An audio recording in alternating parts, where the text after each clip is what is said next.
You ask Tiger to solve. This deals with linear equations with one unknown. The final result is s equals 3. Let's solve it step by step. Group all constants on the right side of the equation. Add 3 to both sides. Simplify the arithmetic.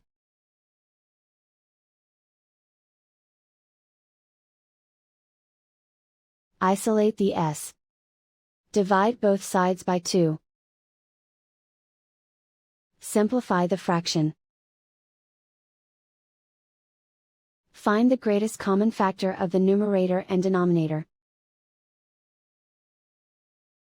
Factor out and cancel the greatest common factor. And so the final result is s equals 3.